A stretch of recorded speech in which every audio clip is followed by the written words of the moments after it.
Jimmy Kimmel just roasted Donald and Melania Trump's marriage, and it's brutal. From awkward hand swats to icy stares, Kimmel exposed the cracks in their love story like never before. Tonight is a special night at the White House. It's Donald and Melania's 20th wedding anniversary.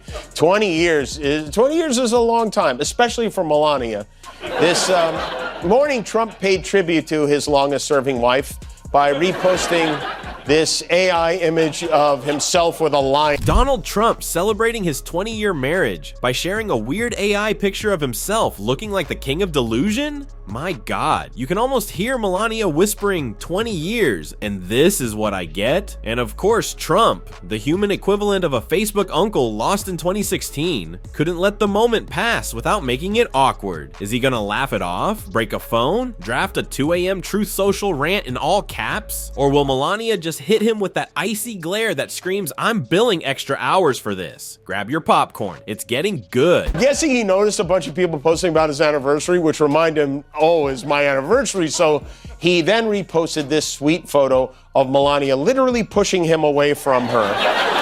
And there it is, Kimmel pulling no punches. He knows exactly where to hit Trump, right in the one thing he pretends to care about. His image. You could see it in Jimmy's face. The man looked like a kid who just found a chocolate fountain at a salad bar. He didn't just make a joke, he set off a 5-alarm fireworks show. Because when you roast Trump about his marriage, a marriage that's colder than a Mar-a-Lago shrimp buffet, you're not just throwing shade, you're launching a media nuke. And trust me, Trump is gonna take the bait like a fish that's been fasting for 4 days. And just wait until you see what happens next. It gets even more delicious. Our president kept the crowd very warm at CPAC over the weekend. CPAC, if you're not familiar, is basically what would happen if Judge Jeanine Pirro headlined the Fire Festival. It's a lot of very angry white people. It is the largest gathering of people who believe vaccines are witchcraft in the world. And for 2 hours and 2 minutes, Donald Trump gave what I believe we may look back on as his I Have a Dream speech. This was his longest speech since taking office. He went on and on. You could have left this speech,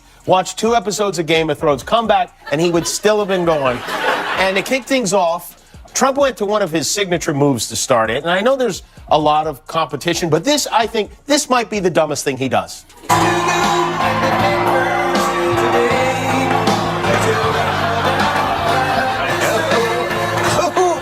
Who does that? Donald Trump shows more affection to flags than Eric and Don Jr. have ever gotten in their whole lives. Kimmel opened soft, a little poke here, a gentle tease there. Classic warm-up strategy, keep the laughs flowing without sending MAGA hats flying just yet. But everyone in the room knew the good stuff was locked and loaded, and when the time was right, Kimmel dropped it like a comedy nuclear bomb. Has there ever been a worse host than Jimmy Kimmel at the Oscars? His opening was that of a less-than-average person trying too hard to be something which he is not and never can be. Blah, blah, blah, make America great again. Thank you for watching. I'm surprised you're still watching. Isn't it past your jail time?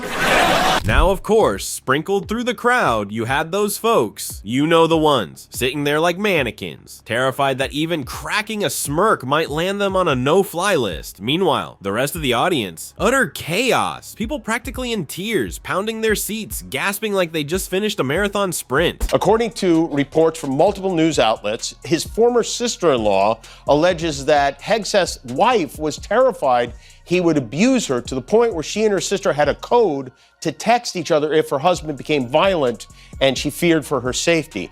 And this is where Kimmel really shines. He doesn't just move on after a joke. Oh no. He digs in, peeling the joke open, layer by messy layer, until half the crowd looks like they need medical assistance from laughing so hard. And then, you can always count on it, the cameras start their hunt. Because whenever Trump gets roasted this badly, it's like the Super Bowl of reaction shots. I was gonna make stuff up about him.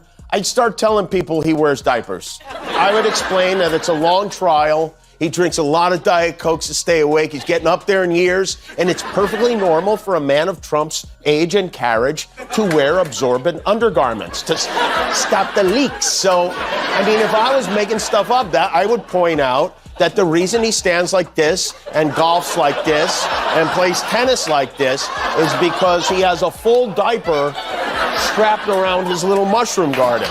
okay? And while Kimmel is serving pure late night gold, you can practically feel the camera operators getting into formation. They start scanning the crowd like it's the Hunger Games for viral reaction shots. Who's laughing too hard? Who's panicking and pretending they didn't just laugh? Who's nervously checking their phone to make sure they didn't just get disowned by their Republican uncle? It's all part of the glorious spectacle, and somewhere, in a dark room with a lukewarm Diet Coke in hand, Donald Trump might have been watching this in real time. Maybe he was rage flipping through channels. Maybe an aide texted him something like, sir, you might want to avoid Twitter, sorry, Truth Social, for the next 48 hours. Either way, one thing was absolutely locked in. Kimmel had just guaranteed that Trump's next 24 hours would be spent crafting the angriest, saddest response imaginable. Jimmy Fallon asks me if he could do one thing. Could he play with my hair? Can I mess your hair up? I want to see if it's real.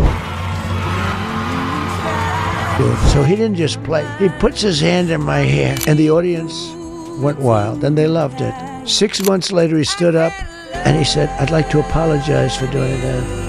He lost his whole audience when he did that. So now the only question was, would it be a full-blown all-caps meltdown, a rambling post about fake news late-night losers, or maybe, if we're lucky, a brand new conspiracy theory where Kimmel is somehow part of the deep state trying to overthrow King Cheeto himself? Nobody knew exactly what flavor of crazy was coming, but one thing was guaranteed. This joke had lit a fuse, and that explosion was going to be messy. Trump and late-night comics go together like gasoline in a lit match, except somehow the fire never goes out. And if there's one thing the late night world has learned, taking shots at Trump is a guaranteed recipe for headlines, viral clips, and armies of keyboard warriors battling it out in the comment section. But let's be real, this beef didn't just pop up when Trump decided to run for office. No, Trump's been the butt of late night jokes since the 80s and 90s. Back then, he was just a gaudy real estate cartoon character with gold towers, a massive ego, and a hairdo so tragic it deserved its own zip code. And comedians? They loved him for it. Only difference, back then the jokes were about his ridiculous wealth, his bizarre TV appearances, and of course, always that hair. Usually when Donald Trump gets a spanking like this from a woman, it's with a Forbes magazine. Kamala was pushing his buttons like a 12-year-old playing Fortnite. This was a much better debate than the last debate. This is like the Lion King when Simba came back to avenge Mufasa. Trump's advisors, before the debate, they urged him to be happy Trump instead of mean bully Trump, and to please focus on the issues. Of course, he didn't listen to any of that at all.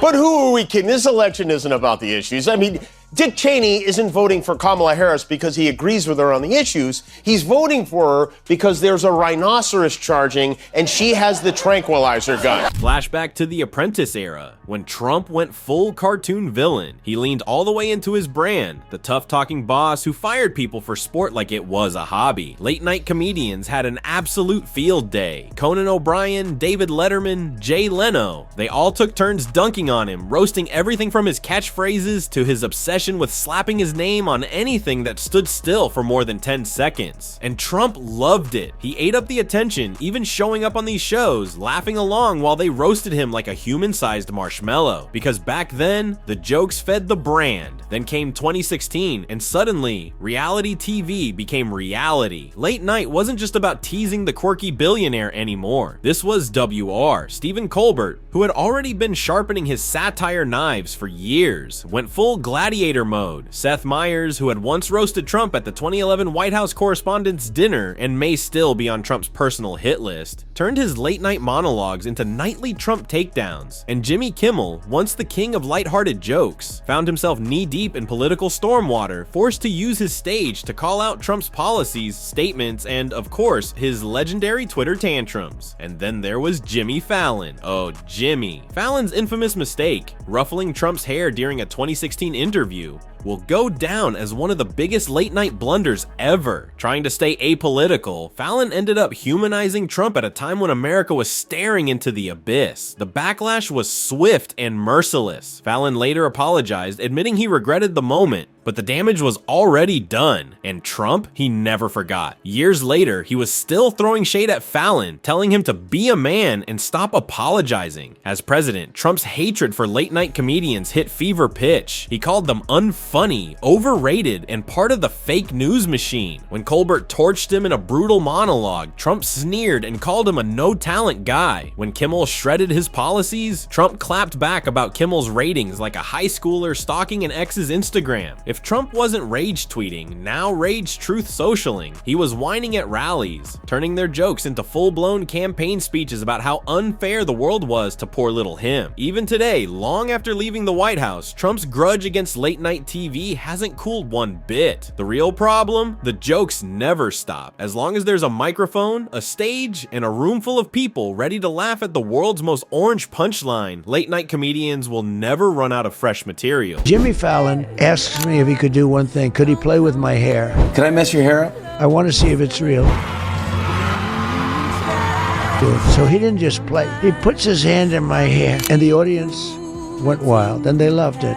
6 months later, he stood up, and he said, I'd like to apologize for doing that. He lost his whole audience when he did. For years, Trump and Melania's love story has been America's favorite unsolved mystery, right up there with what's inside Area 51 and who keeps buying Nickelback albums. From the outside, their marriage has always looked less like a fairy tale and more like a business contract, with a strict no hand-holding clause baked in. And late-night hosts, especially Jimmy Kimmel, have made sure every awkward second gets the spotlight it deserves. Kimmel's joke wasn't just funny, it was a precision strike right at the heart of one of pop culture's longest-running inside jokes. And when that punchline landed, the audience reaction said it all: gasps, howls, and that electrifying "oh, he went there" energy you can feel through the screen. Because let's be honest, people have been dissecting the Trump marriage like it's a live episode of CSI for years. Every stiff hug, every cold glance, every tiny interaction picked apart like it's a high-stakes poker match with the fate of the world at stake. Hey, speaking of prisoners, this should be an interesting Valentine's Day at the White House. For instance, will Donald Trump get flowers from Vladimir Putin? We don't know. And what about his wife, Melania? Will they spend the night together, or will she remain trapped like Rapunzel at their apartment in New York? You know, Melania Trump has a new line of greeting cards. They carry these now at CVS. They're interesting, actually. I've not seen any. Happy Valentine's Day. Open out, saving.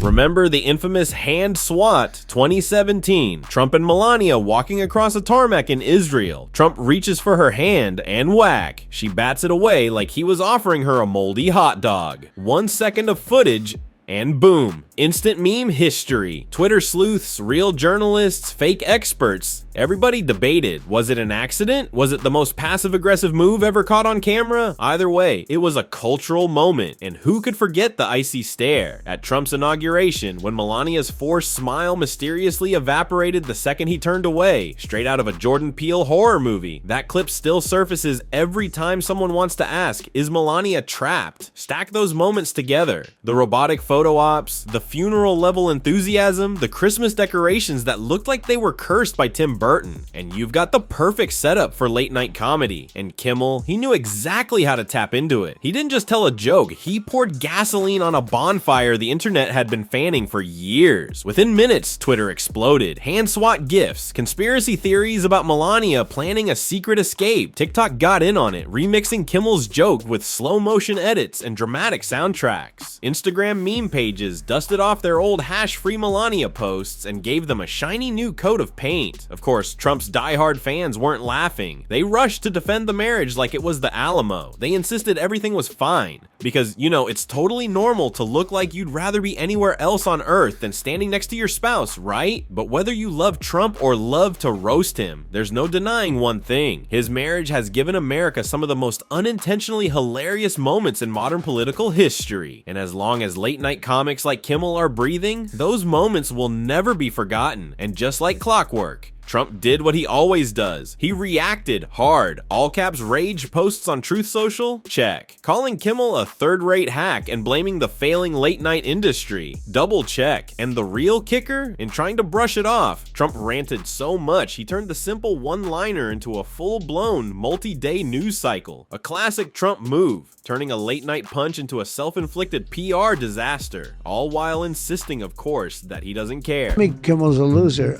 We would do Jimmy Kimmel Kimmel. I do Jimmy Kimmel. I did him a lot. Yeah. He used to greet me on the sidewalk outside of his studio. I'd come in. This was before politics, of course. But I'd come in, and he'd be standing on the sidewalk. Oh, sir, may I bring you in? He'd bring me in every time. And then I ran for politics. I never, got involved with him much. But all they do is talk bad about Trump. That's all. The whole show is talking bad about Trump. He is a ridiculous person. And just like that, the internet did what it does best. Turned the whole fiasco into a meme factory. Twitter lit up faster than Trump could rage-type witch hunt. Memes of Melania blinking out Morse code flooded the feeds. TikTokers reenacted the whole joke with dramatic slow-mo edits and Titanic soundtracks. Trump supporters rallied in the comments, clutching their pearls and calling it disrespectful. Meanwhile, critics? They laughed so hard, some of them probably pulled a muscle. Late-night hosts saw the opening, and like sharks smelling blood in the water, they pounced. Kimmel's one-liner morphed into a multi-day festival of roasts. At this point, the joke wasn't just a moment, it was a full-blown comedy saga, starring Trump as its very unwilling main character. So I said to our great First Lady, who can draw a crowd? Did you watch me tonight on television, First Lady? People love our First Lady out there. Go out and get a book. She just wrote a book. I hope she said good things about it. I don't know. I didn't.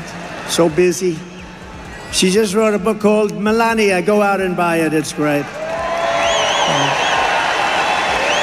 And if she says bad things about me, I'll call you all up and I'll say, don't buy it. Get rid of it. Individual freedom is a fundamental principle that I safeguard. Without a doubt, there is no room for compromise when it comes to this essential right that all women possess from birth: individual freedom. What does my body? As the chaos unfolded, everyone turned their eyes to Melania, or more accurately, the complete absence of any response. No statement, no tweet, not even a half-hearted "we don't care" moment. Instead, we were left analyzing old clips like detectives on a cold case. Was she secretly sipping tea, cackling in private? Was she rolling her eyes and adding this to her mental list titled "Things I'm Officially Over"? Or was she just too busy perfecting her unreadable Olympic-level poker face?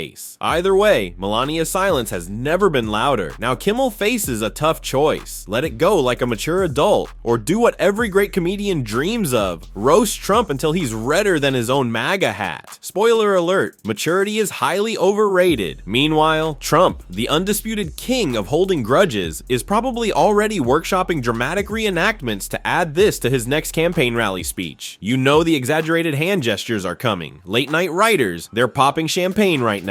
Because when Trump takes the bait, it's like Christmas morning, and he's the gift that never stops giving. Meanwhile, the internet, they're already 10 memes ahead, debating whether this feud ends with a Netflix comedy special or another full-scale Truth Social meltdown. Either way, comedy just chalked up another undefeated victory. And right here, you can check out the next unbelievable Trump meltdown. Click now.